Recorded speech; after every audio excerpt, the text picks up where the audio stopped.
Assalamualaikum warahmatullahi wabarakatuh. Perkenalkan, kami dari kelompok 4A yang beranggotakan 1.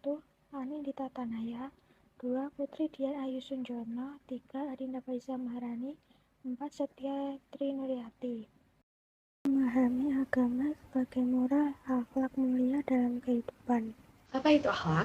Akhlak adalah suatu sifat yang tertanam dalam jiwa yang menimbulkan perbuatan-perbuatan dengan mudah tanpa perlu pertimbangan pikiran.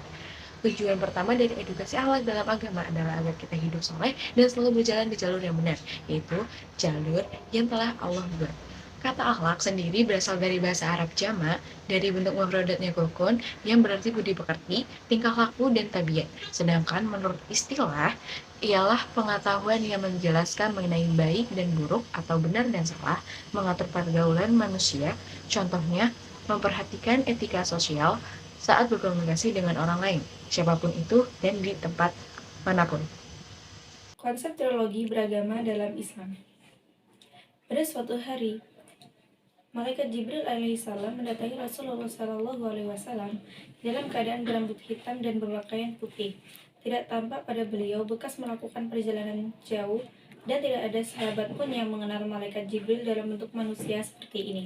Kemudian, dia mendekati Nabi SAW sambil menyandarkan lututnya pada lutut Nabi, sedangkan kedua tangannya berada pada paha Nabi.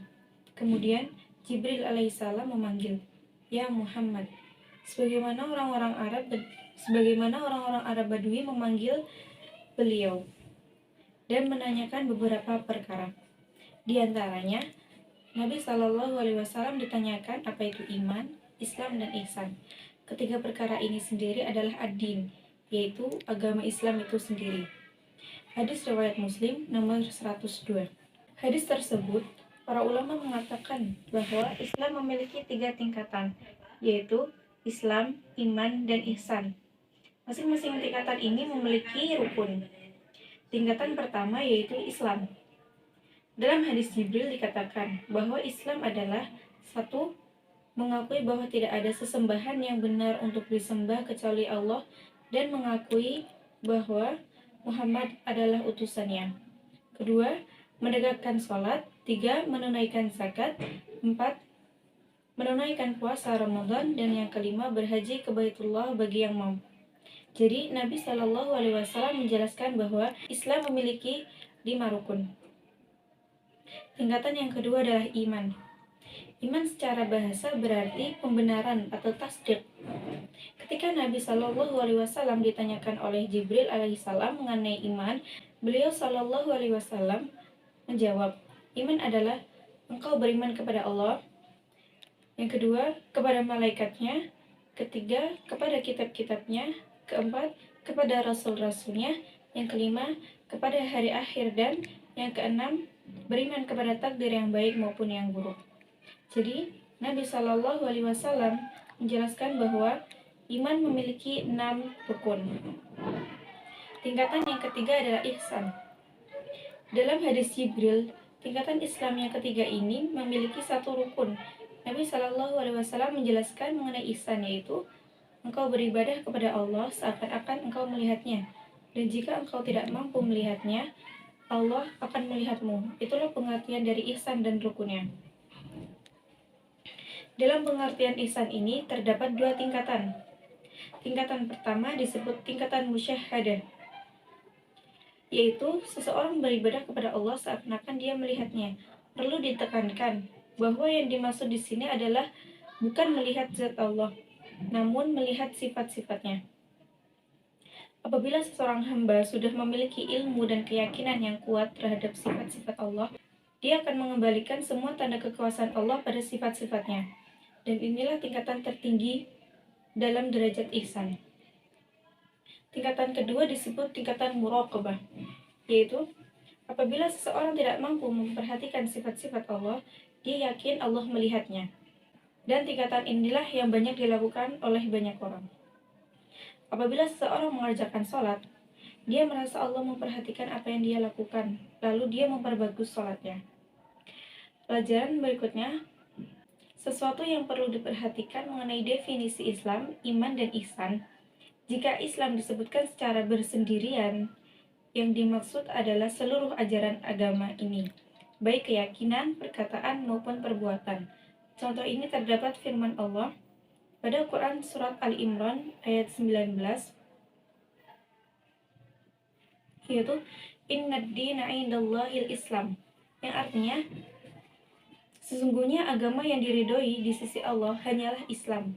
Namun, jika Islam disebutkan bergandengan dengan keimanan atau i'tiqad, sebagaimana yang terdapat dalam hadis Jibril ini, maka yang dimaksudkan dengan Islam di sini adalah amalan lahiriah. Sebagaimana hal ini terdapat pada firman Allah Quran Surat Al-Hujurat ayat 14. Qalatil a'rabu amanna qul lam tu'minu walakin qulu aslamna walamma yadkhulul imanu fi qulubikum. Yang artinya, qalatil a'rabu amanna, orang-orang Arab Badui berkata, kami telah beriman. Qul lam tu'minu, katakanlah kalian belum beriman. Walakin qulu aslamna, tetapi katakanlah kalian telah berislam atau tunduk. Walamma yadkhulul imanu fi qulubikum, karena iman tersebut belum masuk ke dalam hati kalian.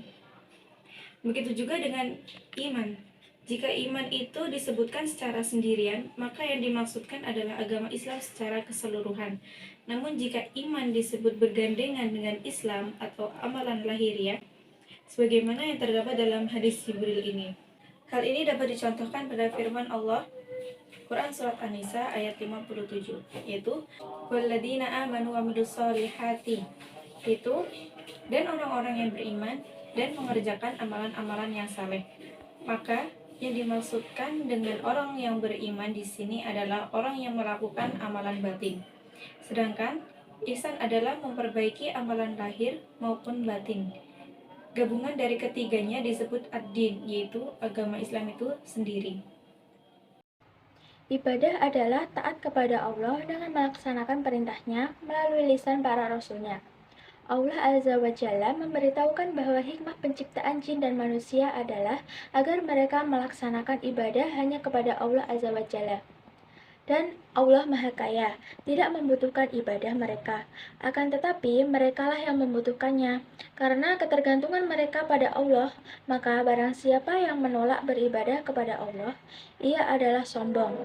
Siapa yang beribadah kepadanya, tetapi dengan selain apa yang disyariatkannya, maka ia adalah mubtadi atau pelaku bid'ah. Dan barang siapa yang beribadah kepadanya hanya dengan yang disyariatkannya, maka ia adalah mukmin muwahhid atau yang mengesahkan Allah. Ada beberapa fungsi agama dalam kehidupan manusia. Di antaranya, 1.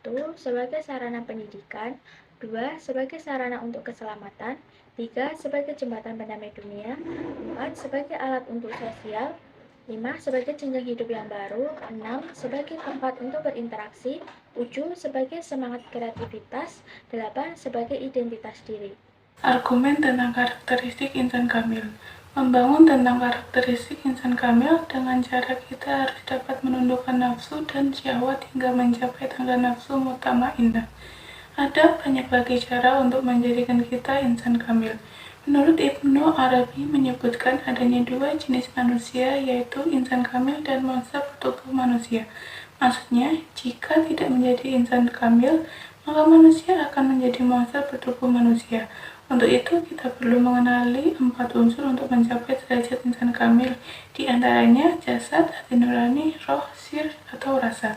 Untuk mencapai derajat insan kamil, kita harus dapat menundukkan nafsu dan syahwat hingga mencapai tangga nafsu mutmainnah. Kesimpulan, sudah seharusnya jika manusia hidup sebagai manusia yang sesungguhnya, di antaranya seperti berakhlak mulia, berperilaku baik, dan memperhatikan etika sosial saat berkomunikasi dengan orang lain. Terus meningkatkan ketakwaan kepada Allah Subhanahu wa Ta'ala dengan beribadah kepadanya, menjadikan agama sebagai pedoman hidup, karena orang yang berpegang teguh pada keyakinan agamanya terlihat ketentraman pada batinnya, sikapnya selalu tenang, tidak merasa gelisah dan cemas. Maka untuk memahami hakikat manusia itu sendiri harus mengerti arti insan kamil itu tersendiri. Sekian yang dapat kami sampaikan. Kurang lebihnya mohon maaf. Wassalamualaikum warahmatullahi wabarakatuh.